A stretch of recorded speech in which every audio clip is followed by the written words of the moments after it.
Welcome back, YouTube. KRoad17 here with a brand new F1 2019 career mode video. The last race of the season, ladies and gentlemen. We are at Abu Dhabi. After last week's performance, P2, let's see what we can put in. Here we are at the beautiful Yas Island circuit where qualifying is about to begin. So sit back, relax, and enjoy the action. And I'm here, of course, with Anthony Davidson on what has turned out to be a very pleasant day indeed.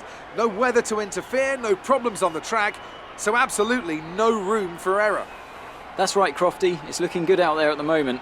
Each team will have their own game plan for this session, and of course, once the cars leave the garage, they'll be under parc fermé conditions, so any last-minute adjustments need to be done right here and now. Beyond that, it's all up to the driver. Who can keep their tyres in the right temperature, who can hit their apexes. No race fuel on board these days, of course. These are the fastest cars we've had in a long time, and it's right here in qualifying where they're at their absolute peak. Let's get started. Let's get started indeed. Q1, last lap of this qualifying session. Let's see if we can get ourselves into Q2, have a good Q2 showing. Currently did not set a time. As you guys know, I like to leave it very last minute because I feel like I get the most out of the track and the car. We actually finished P14, just barely getting ourselves into Q2, so it's looking like it's going to be quite a challenge. Our teammate actually is quicker that time. He is in 9th. Here we are at the end of Q2. Last set of corners before we cross the line. Can we get ourselves into a Q3 just like we did last week in Brazil? If you haven't checked that video out, I implore you, go check it out. It was a great race, a lot of fun, good video. And here we are going to cross the line in Q2. Where are we going to get ourselves put into for this race? We ultimately hit 9th, just barely getting into Q3. So we are in Q3. That's 2 races in a row that we've actually been able to get in. Our teammate, again, finishes P14. I don't know if Kimmy's saving the car or whatnot. It seems like once Q2 shows up, he just doesn't show up as well. But last lap, as you guys can see, the lights have dropped. This track looks absolutely breathtaking. The last couple corners before we cross the line, see if we can get ourselves into maybe a top 5 look. I don't know, it's going to be quite a challenge. These cars seem pretty pacey, and I didn't feel set on the setup I had. I'm very happy with that position. Well done. Get ourselves into P8. That's not too bad. So exactly where we qualified last race. With qualifying finished, it's time to remind ourselves of our top 3. Hamilton, Leclerc and Valtteri Bottas. Goodbye for now then, but we're really just getting started. Make sure to join us again for Lights Out tomorrow. So Hamilton grabs pole, Leclerc right there in 2nd, Bottas 3rd, and we're in 8th for the start of this race. Welcome to the Yas Island circuit for the finale of another thrilling Formula One season. It's been a breathtaking year, and we end it at a track that's been the scene of many glories and heartbreaks over its short history. It's time to end the season in style. It's time for the Abu Dhabi Grand Prix. We have 21 corners here at Yas Island circuit with 10 to the right and 11 to the left. It's a total lap distance of 3.4 miles. 2 long straights open up some passing opportunities into the chicanes, and we expect average lap speeds of around 123 miles per hour. Also here, of course, is Anthony Davidson. So, let's briefly discuss Lewis Hamilton. They've had a fantastic campaign. It's been a wonderful year, and they come into this weekend's Grand Prix as a fully deserving champion. It really is well deserved. I wouldn't say it's been a faultless title challenge, but certainly one that has been consistent and well managed. Here's hoping they let off a bit of steam today and give us an exciting race.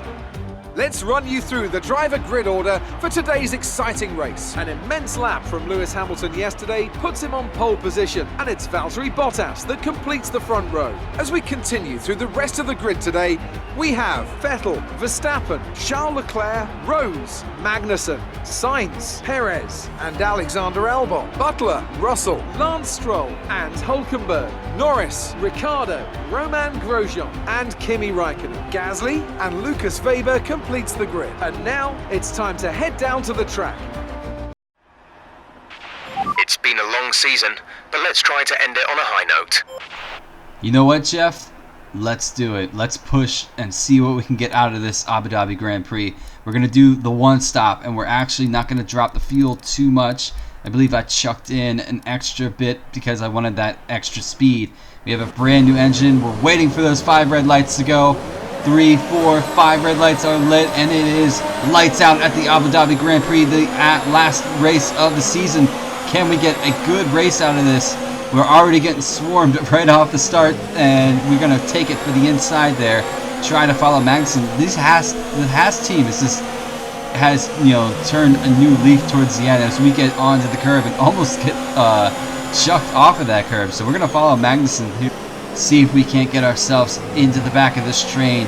We do have quite the engine in this Alfa, so we're going to see if this can actually overpower us and get through some of these guys. Was okay. Now stay alert for threats around you. Staying alert, but I'm also looking ahead of us. Magnussen in P6, I want that position, but I don't know if I'm going to have enough road to get there. It looks like I'm not, so I'm going to actually back off, keep this first lap safe. You don't want to make moves in the first lap because, let's face it, the race is not won in the first lap, and I wish a lot of drivers, league-wise sometimes would realize that, but never mind. We're not in league race, we're on career mode.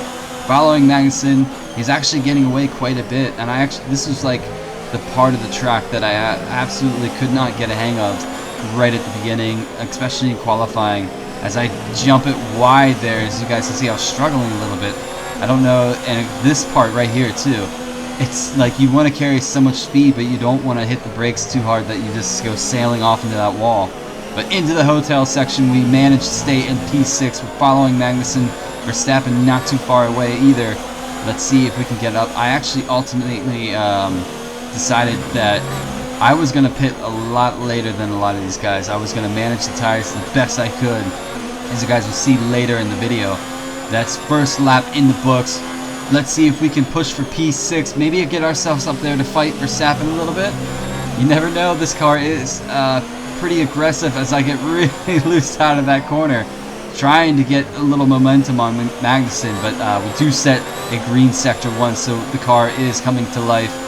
We get DRS on Magnussen. It is lap 3, so it is now available. He's just going to stand there and let us have the outside.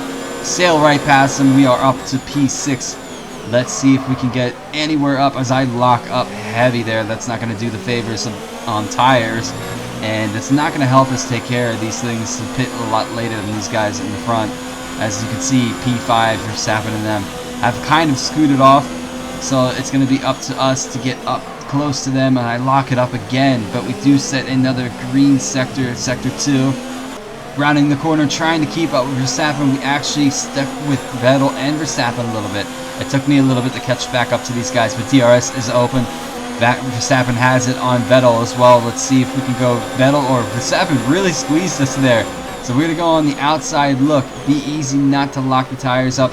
A lot better that time. We're right behind the 2 Ferraris. That brings you up a place. Brings us up to P5 according to my calculations, Jeff, but good call. We're going to stick with Vettel here. We do have DRS. I believe he had it on Leclerc, but as you can see, he's just... Don't forget, box this lap. He's kind of fallen back there on the straight. I don't know if he's struggling with engine issues or not.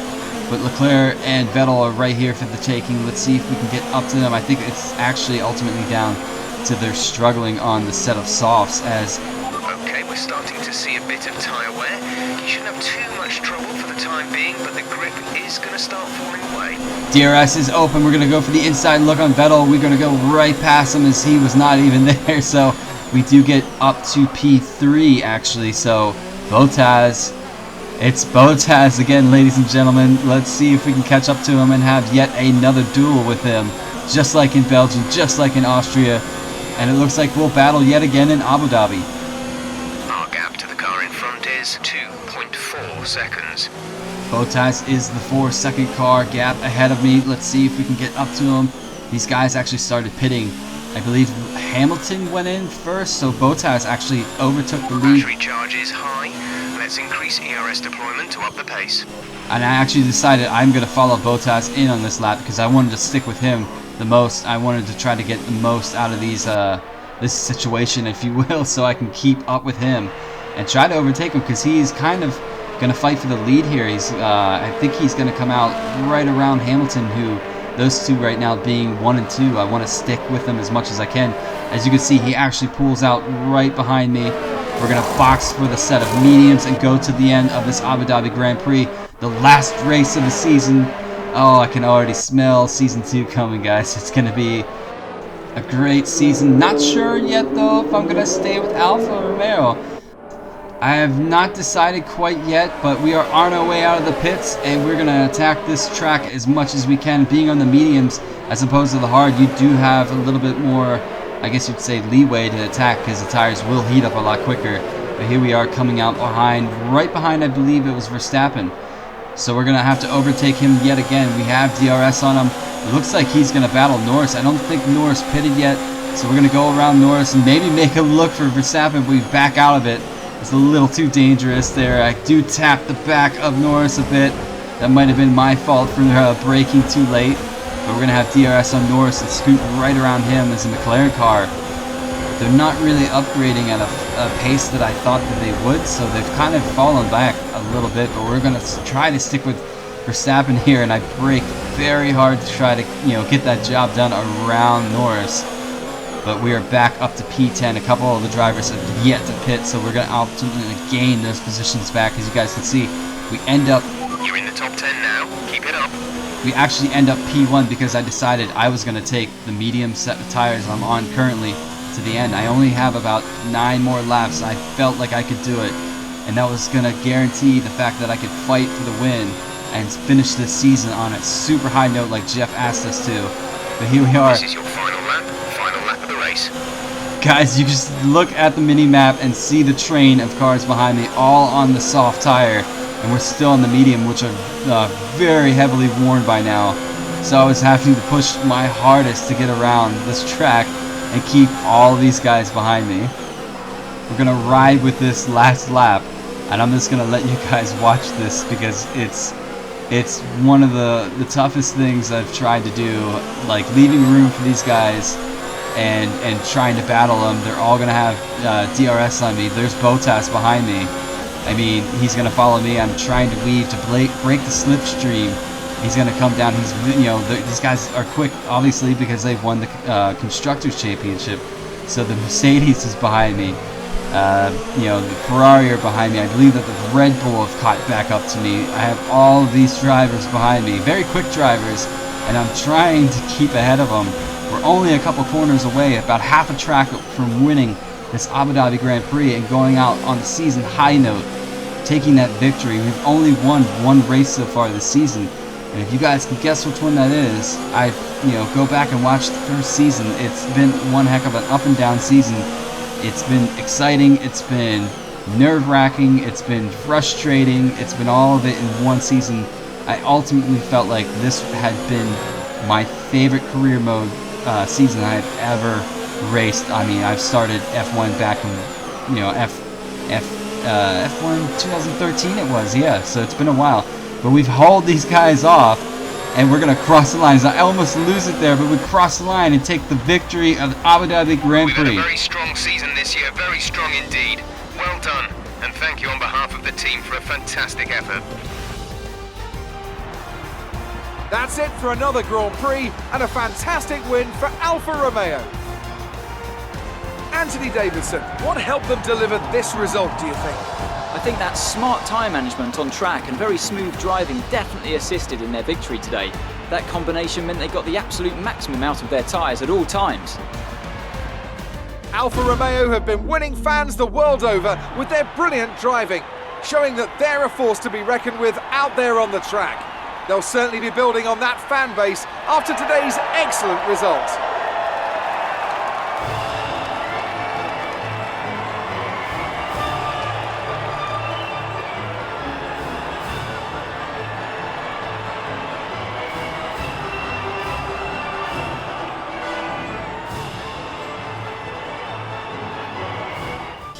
This result narrows the gap between our championship leader and the rest of the standings. After an incredible day of racing, who was your driver of the day, Ant? I'll probably go for Pierre Gasly.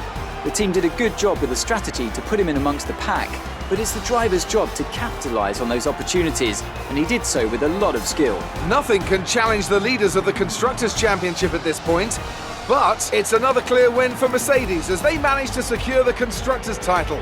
An incredible performance for the whole team. There was also a strong showing from the McLaren team today as they make their way up the standings.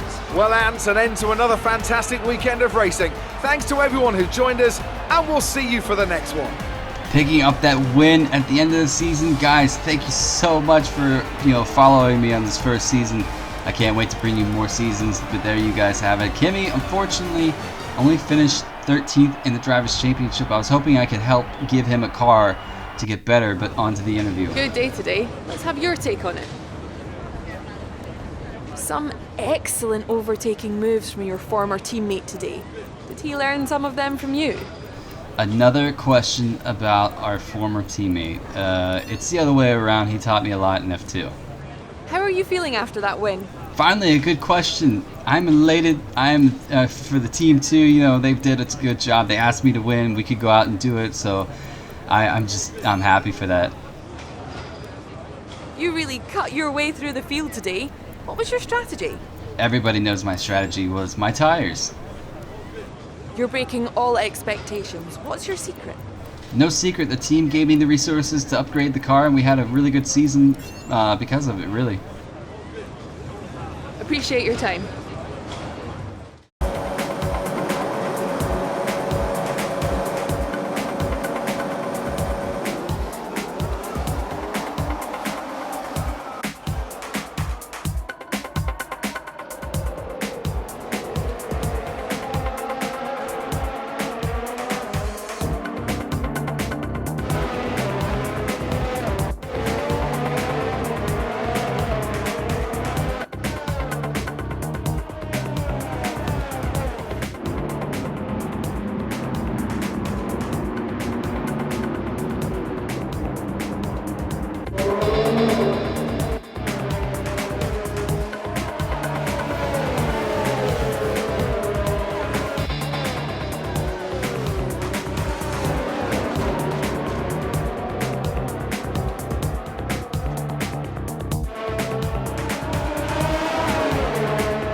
Nice job this season. You've been performing well, and that's putting us in a strong negotiating position contract-wise.